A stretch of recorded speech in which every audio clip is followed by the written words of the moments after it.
vai falar sobre a recepção dos textos e ideias de Darwin por alunos e professores da UEM, uma questão de circulação do conhecimento. Bom dia, como a professora Cristina introduziu, vou falar um pouco da recepção do darwinismo aqui na UEM por meio dos professores e alunos. Bom, eu acho que cabe começar dizendo no nosso trabalho sobre o projeto que a gente está criando aqui na UEM, que é o Grupo Science Studies, onde nós começamos a ler A Origem das Espécies, Charles Darwin, também alguns autores de Science Studies, como Bruno Latour, Knorr Cetina, e também a recepção do darwinismo no Brasil. Bom, em 1859, Charles Darwin escreveu A Origem das Espécies, que foi um dos livros mais emblemáticos da carreira dele, e nesse livro ele dizia que as espécies elas são regidas meio que por uma força natural que atua nos indivíduos, selecionando os mais aptos, e esses, assim, por serem mais aptos, conseguem perpetuar melhor a espécie. Bom, nessa questão, no século XIX ainda, era muito, o embate entre a ciência e a religião era muito forte, o que fez demorar um pouco mais ainda para a publicação do livro do Darwin, toda essa atmosfera da época.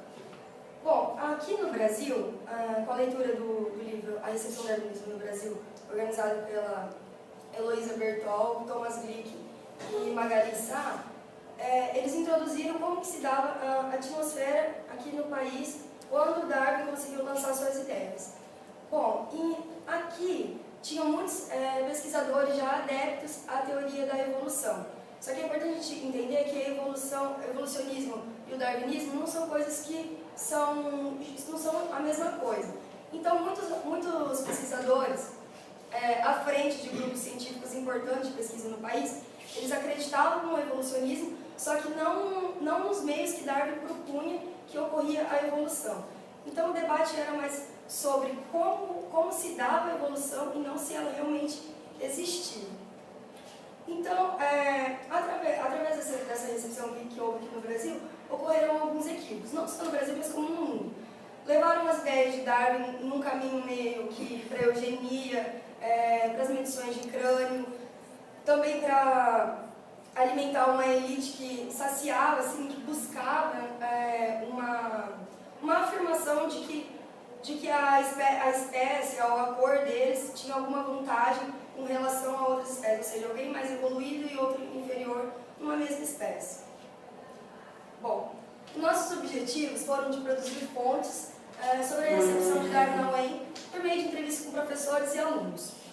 Bom, através disso, daí nós iríamos analisar como que circula, se são lidos os textos e as ideias de Darwin. Bom, os materiais e métodos. Não tem como a gente deixar de citar o Grupo Science Studies, que foi o pontapé inicial mesmo para as dúvidas, para os questionamentos, para o interesse de saber como que se dava a recepção de Darwin aqui na UEM. E também, como foi uma pesquisa qualitativa exploratória, nós produzimos as fontes por meio de entrevistas com professores e alunos. Com professores, nós criamos uma entrevista filmada, quem quiser está disponível no YouTube, os links, com a professora Marta Bellini e com o professor Erivelto Goulart. Ambos eles são professores de Ciências Biológicas da UEM, o professor da METEC, o Erivelto Goulart da Zoologia de Cordados. E com os alunos nós criamos 2 questionários objetivos, com 10 questões cada, e onde 148 alunos responderam esses questionários. Bom, os resultados foram as 2 entrevistas com os professores, que a professora Marta foi em novembro e dezembro do ano passado, o professor Heriberto foi no mês passado. E com os alunos, como eu disse, foram 148 alunos entrevistados ao total. Bom, como o nosso tempo é escasso, eu coloquei graficamente todas as perguntas dos questionários e as respostas dos alunos. Só que como o nosso tempo é muito curto, não vai ter como eu passar um por um, só que eu dei uma sintetizada nos pontos mais importantes e que eu acho que dá para ter uma visão geral do trabalho. Bom, 87% dos alunos quase responderam os questionários, eles afirmam que tiveram uma ideia, um contato com as ideias de Darwin antes de ingressar na universidade. Só que é uma coisa que é curiosa, que 70%, aproximadamente 72%, eles afirmam que a qualidade do ensino oferecido por Darwin não é boa. Bom, a teoria da seleção natural, ela é massivamente aceita entre os alunos. Os 148 alunos, 128, eles acreditam, afirmam que concordam com a teoria da evolução. 67,3 dizem que aqui na universidade a recepção do darwinismo é boa, apesar de que quase nenhum deles leram Darwin, que é uma coisa meio curiosa. E 97 deles não leram nenhuma obra de Darwin, nenhuma. E daí uma questão que era uma curiosidade minha era sobre conciliar o criacionismo com a ideia da seleção natural. Então foi uma coisa meio calorosa, um debate meio caloroso. 52% eles acreditam que não é possível conciliar as duas ideias de jeito nenhum. E com relação aos livros didáticos, 72% consideram que os livros didáticos não são satisfatórios. O que a professora Marta, na entrevista que ela concedeu para nós, ficou claro no tempo que ela dedicou à pesquisa, que os livros eles não são bons quando o assunto se trata de evolução. Eles partem mais por uma questão do reducionismo molecular, não tratam Darwin como uma história, tratam Darwin como uma história do século XIX, não como uma teoria que deu uma revolução no âmbito das ciências biológicas, de todas as ciências, eu acho. E o professor Erivelto também diz que os alunos não têm muito interesse quando o assunto é a questão do darwinismo, de evolução, não só de Darwin, mas na questão de evolução. E ele falou para nós que ele tenta se esforçar ao máximo para conseguir transmitir um pouco dessas ideias em sala de aula mesmo. Passar isso para os alunos. A matéria dele com a zoologia de cordados, ele tem a possibilidade de sempre estar trazendo à tona esse tema e diz ele que está tentando explorar de uma maneira eficaz para os alunos. Bom, é isso. Vou agradecer a minhas orientadoras, a Cristina, a Marta, ao CNPq, aos alunos e aos professores que deixaram ele entrevistar. É isso. Obrigada. Alguém tem alguma questão? Meus parabéns pelo trabalho. Obrigada. Eu fiquei só com uma dúvida. As entrevistas aos alunos são sempre pelos alunos, né? Ela foi feita só por você ou é um trabalho de grupo? Não, foi só por mim. Só por você. Eu não sei se você falou que foi só nas ciências biológicas. Só nas ciências biológicas, faltou falar isso. Só queria saber se você perguntou a orientação religiosa dos alunos. Não perguntei. A gente achou meio vazio. Mas eu posso... eu estou segurando aqui, professora, porque eu estou gravando, mas eu já fiz pesquisas anteriormente com essa temática. Eu fiz isso um nível de mestrado, né? Tenho três dissertações nessa linha. E aí nós entrevistamos professores da rede estadual. E assim que dessa vez a gente perguntou orientação, né? E eu estou trabalhando há 20 anos na biologia, isso, mas sobre a educação. Então, eu sempre leio um livro, né, que é o do Darwin, que é a expressão das emoções. Eu acho que a porta de entrada para o Darwin num curso de 60 e tantas horas. E boa parte dos meus alunos nos últimos 10 anos são evangélicos e não leem Darwin por isso. Eu tenho o depoimento que a gente podia pegar e gravar do Matheus Farias, que quando a mãe dele viu que ele estava lendo Darwin, ela o proibiu de ler, a expressão das emoções. Então, talvez eu vi o professor Nélio Biso esta semana ainda, na CBN, eu ouvi à noite, né, que a USP está fazendo uma pesquisa junto com a Itália, com o Instituto de Pesquisa da Itália, sobre leitura de Darwin no país.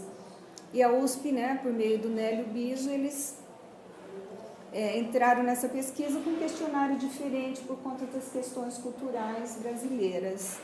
E a questão é a mesma, né? A circulação do Darwin diminuiu em relação a décadas anteriores, a leitura diminuiu e a compreensão da seleção natural praticamente não existe, porque eles vão discutir isso, né? Tanto no Brasil como na Itália. Também, né? Não é só no Brasil. Não é só no Brasil. E no Brasil eu tenho investigado os livros didáticos, né? No livro didático, quando a ideia de seleção natural é substituída por especiação, que não é a mesma coisa, né? E também a leitura dos livros didáticos de Darwin é a leitura não de adaptação, mas da ideia de progresso, que é uma ideia no início do século XX. Então, Também fala sobre progresso hoje, né? é a ideia de progresso, né?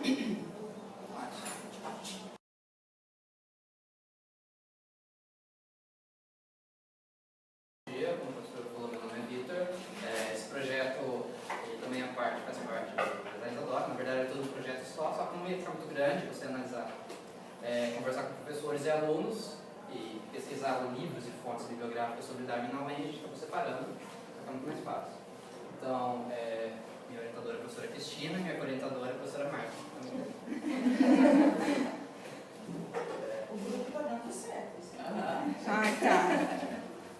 Minha grande felicidade. Desculpa. Então, tá. A introdução é mais ou menos a mesma coisa que a Isadora falou.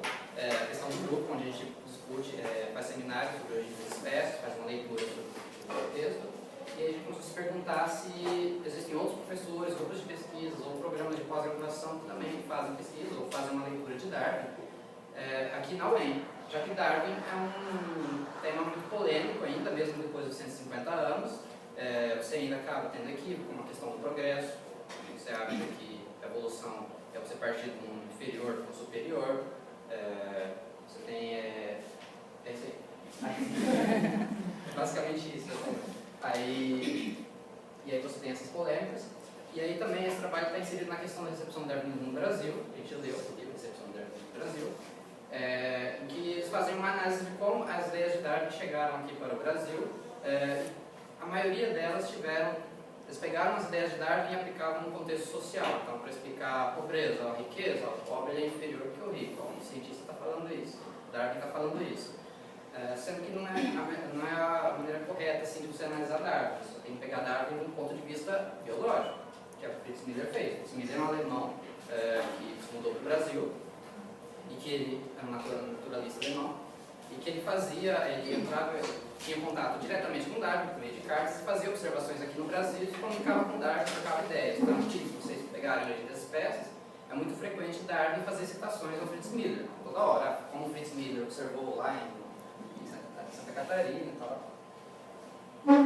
Então, nosso objetivo foi analisar a recepção do darwinismo na UEM, por meio das fontes bibliográficas, ou seja, das bibliotecas, dos programas de pós-graduação, pesquisa, cursos de graduação, eventos, publicações, e analisar como circulam esses textos e ideias de Darwin aqui na UEM.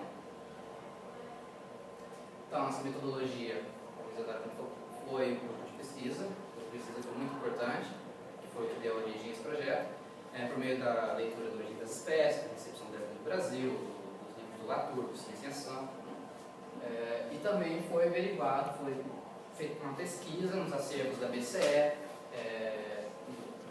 e da Biblioteca Setorial da Unipédia, que é uma biblioteca só de praticamente ecologia e biologia, faz parte do programa de pós-graduação em ecologia, e também analisamos currículos de alguns professores aqui da UEM, que talvez tivessem uma ligação maior com Darwin, com a evolução.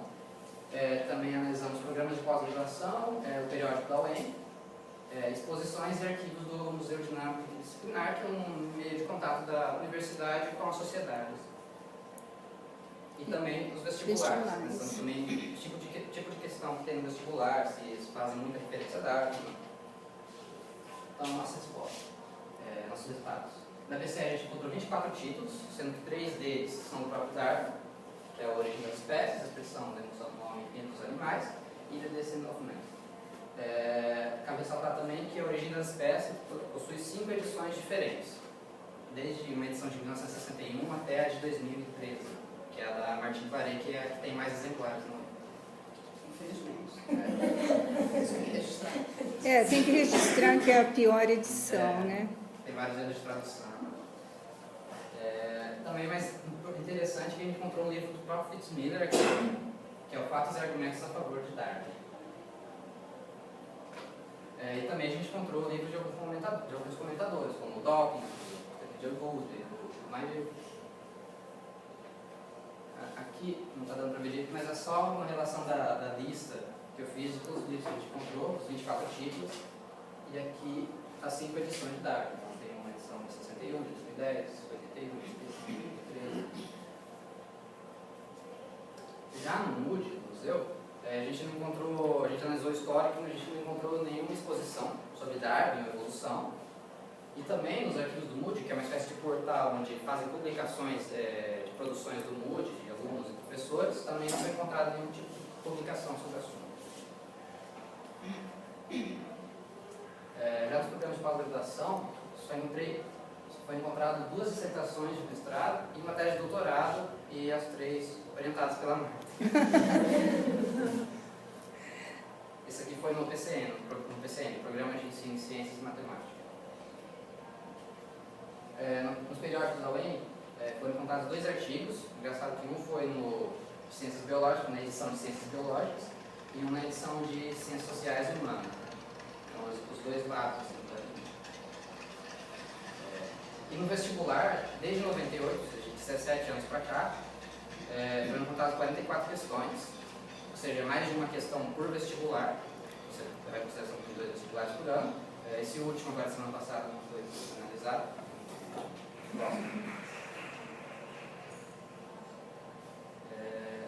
Já no currículo dos professores, como eu analisei os professores, talvez tivessem mais vínculo com Darwin ou seleção natural, evolução, que são aqueles professores do Departamento de Biologia, da área de Educação, dos programas de pós-graduação em Ciências Biológicas, do programa de pós-graduação em Ensino em Ciências e Matemática.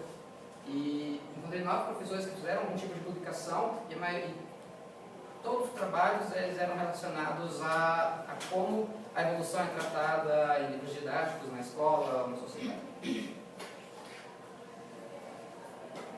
Então, o que a gente pode concluir que, apesar de ter, por exemplo, títulos interessantes como o Fritz Miller, a quantidade de títulos, é limitada, que não é visto o tamanho da universidade, a importância para a região, para o país. Só para ter uma noção, nosso grupo de pesquisa tem 3 anos, 4 anos? 3 anos. A gente tem 4 vezes mais títulos do que o entorno. Então, isso pode ser um reflexo da recepção conturbada no século XIX, visto a aplicação do jornalismo na sociedade e tal. Obrigada, Gwen.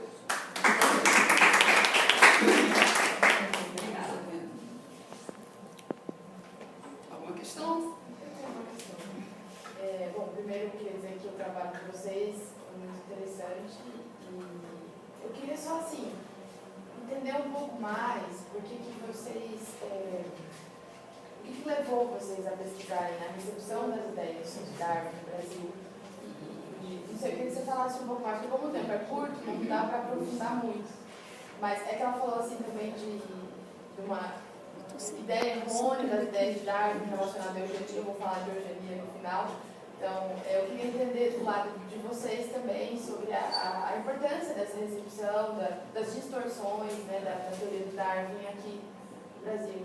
Porque a teoria da evolução, ela ainda é mal interpretada. As pessoas acham que estão certas sobre a evolução, mas na verdade elas compreendem mal. Por exemplo, se você entrar no Google hoje e digitar evolução, no Google Imagens, todas as imagens que vão aparecer é aquela do macaquinho, virando um hominídeo, outros hominídeos até chegar no homem, ou seja, a ideia de um fim, de um progresso. Né? Então, tipo, a universidade, na sociedade, assim, por exemplo, eu e a Isadora, como estudantes de biologia, a gente achou que ia ter uma instrução maior sobre isso, mas não tem. Então, tem gente, tem amigos de sala nossos que ainda saem com essa ideia de progresso. Então, a gente achou interessante pesquisar isso. E que reflete na eugenia, né? Porque se você tem um ser inferior e outro superior, a gente pode praticar a eugenia, A né? ideia da grande cadeia do ser, né? É a ideia da grande cadeia do ser. Cada um tá no seu lugarzinho, ninguém sai da linha. Eu tenho uma questão que eu fiquei pensando no trabalho mesmo agora, né? Que você acredita que a religião hoje, ela, aqui no Brasil, por exemplo, ela limita um pouco do estudo sobre o Darwin, sobre o darwinismo? Ou não? Deus tá vendo, hein? Cuidado. Tá gravando. Eu acredito que sim. Isso é sacanagem dizer que Deus está vendo. Eu acredito que sim, assim, por uma coisa pessoal, uma coisa opinião minha. Por exemplo, na nossa disciplina de evolução, o professor falava, acredita em Deus. Às vezes ele comentava mais de Deus do que evolução. Né? Então, sei lá, eu acredito que sim. Hoje no Brasil a gente está vendo aí todo esse movimento da bancada evangélica, aí, os caras estão querendo mandar e desmandar nos currículos, biologia, ciências. Eu acredito que sim. Não é só na biologia e nas ciências, né? Agora tem uma discussão enorme sobre sexualidade nas escolas. E assim, tá um boom, então, sei lá, né? A gente nunca sabe, igual eu sou evangélica, só que o meu cristianismo vai até a parte de que a ciência vem depois, entende? E na minha cabeça, na minha humilde ignorância, eu tento alinhar os dois que pra mim faz sentido, entendeu?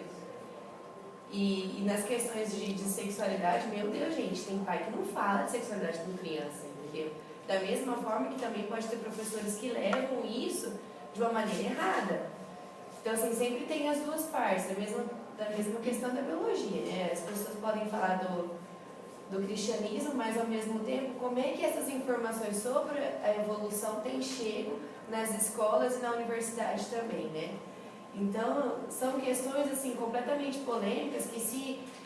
Eu penso assim, se todo mundo pensasse como eu, seria melhor se para levar a ciência e a religião da mesma forma. Mas as pessoas não são assim, as pessoas geralmente são extremistas, né? Então elas vão ou só para um lado, ou elas vão só para o outro, que acaba prejudicando, na verdade, a educação em todo caso. Mas, Vitor, eu acredito que haja um problema, acredito não. Você percebe isso na sala de aula. Há uma rejeição muito grande por conta do pensamento religioso, da religiosidade em relação ao estudo da evolução.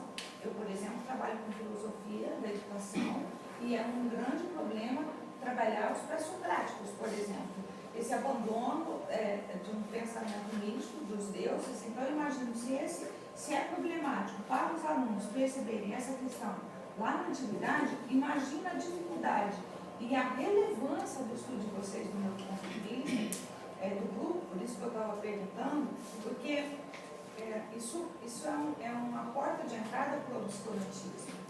E o obscurantismo é uma porta de entrada para toda a regime totalitária. Então, isso é uma questão muito importante. Então, não tem tempo de... Tem. Não se trata de estudar o Darwin, mas se trata de, assim, eu como historiadora, né, mas se trata de estudar uma questão fundamental para a permanência da liberdade das pessoas. Porque a possibilidade de você entender a explicação do mundo por um outro viés que não o criacionista é a capacidade humana racional. Então, é isso que eu acho fundamental. E que a ciência deveria garantir, né? Porque a partir A ciência não, os homens que fazem homens. Sim, porque na verdade os estudos libertam, então era para ter isso. Mas somos nós que ensinamos. Como ensinamos? Eu não estou dizendo eu, a Cristiana, a professora Marta, mas estou dizendo como é realizado esse ensino. Eu acho que a própria cosmologia também, as pessoas ainda têm ideia de... Eu acho engraçado porque quando as pessoas começam a falar de religião e ciência, fico imaginando Deus como um cara de barba branca, são imagens absolutamente infantis, né, da própria caracterização de Deus em algumas teologias. Por exemplo, eu fico vendo quanto que a universidade não contribui, inclusive nas áreas que são científicas, para as pessoas terem uma visão atualizada, por exemplo, do cosmos. E se as pessoas conhecessem um pouquinho melhor os grandes,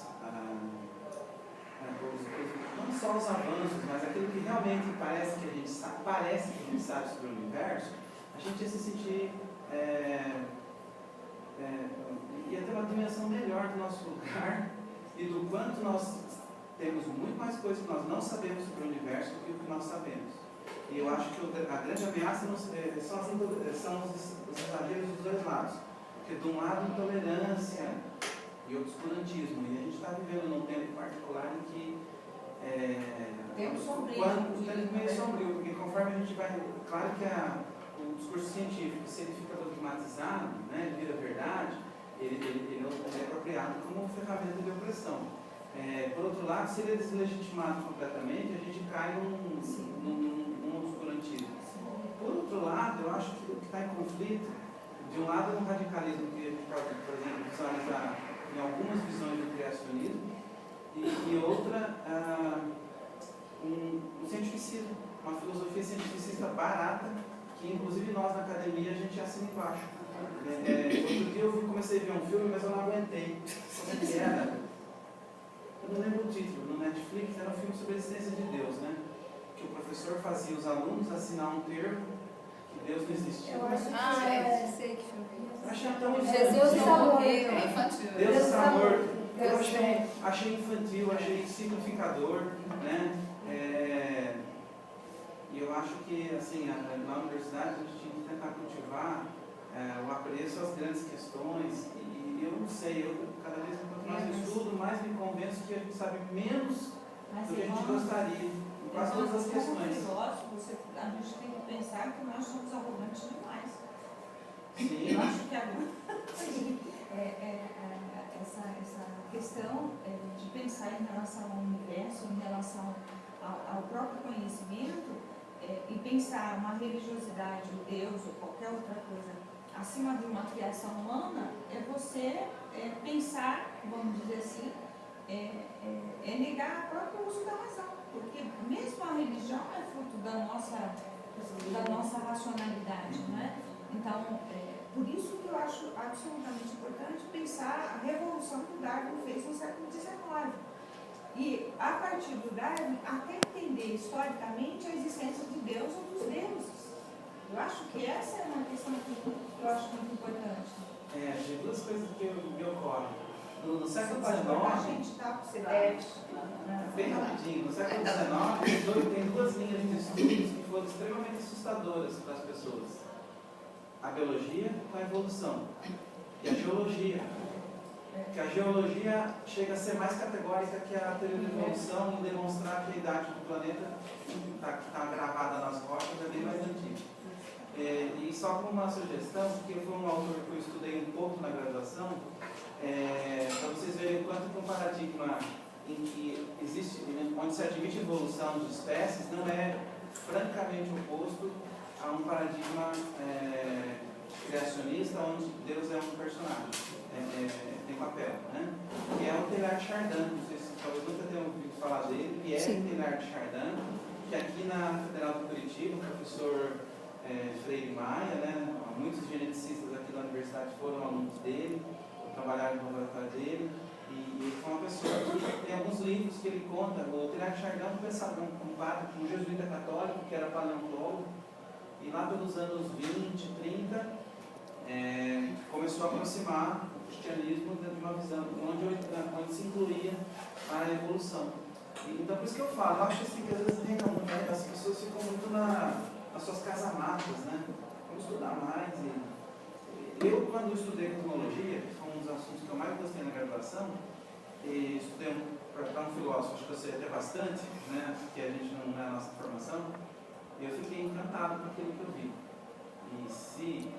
E é de uma beleza tão grande, de uma complexidade tão grande, que a criação, se houve criação, ela é muito mais bonita do viés da ciência do que pelos viés míticos, né? Das descrições bíblicas e outras descrições. Deus é maior. Se a gente olha o Big Bang, olha a nucleossíntese, né, na astrofísica, a formação dos elementos da tabela periódica, tem uma série de coisas assim que é um outro olhar também de evolução, né? E eu não sei, eu acho que mostra que a natureza é mais bonita. E a gente fica muito com aquela coisa, será que fez o Adão do barro ou não fez, né? Isso é mito. O fato fundamental para quem acredita, né, que houve criação, que houve uma criação. Eu acho que o Galileu já tinha dado um pitaco nisso, né? A Bíblia diz como vai para o céu, não diz como vai o céu. Mas ainda hoje vocês vejam como que a gente tem uma cultura científica fraca, né? Quanto que a biologia é mal ensinada, a física é mal ensinada. Nos colégios, que é onde a maioria das pessoas faz a sua formação, eles nunca ouviram falar nessas coisas. E essas são as coisas realmente interessantes que a gente poderia ilustrar, apresentar, né? Essa é a minha contribuição. E acho muito interessante, e acho que a gente tem que estudar bastante essas coisas. Porque senão a gente vai ficar muito atrasado, né? Porque no resto do mundo, até faz tempo já que para outras comunidades acadêmicas, para outros países, essas questões já não são tão apavorantes, né? Aí há controvérsias. Não dá para entrar com esse. A situação dos Estados Unidos não é nada fácil com relação a isso, sim, né? O Marcos está falando agora do caso da Itália também, mas enfim. Mas é uma postura conveniente, né? O sujeito não acredita em evolução, mas vacina o filho e toma leite pasteurizado. Sim, Sim, claro. Ele nega só uma parte, né? Bom, vamos seguir? Obrigada, Milton.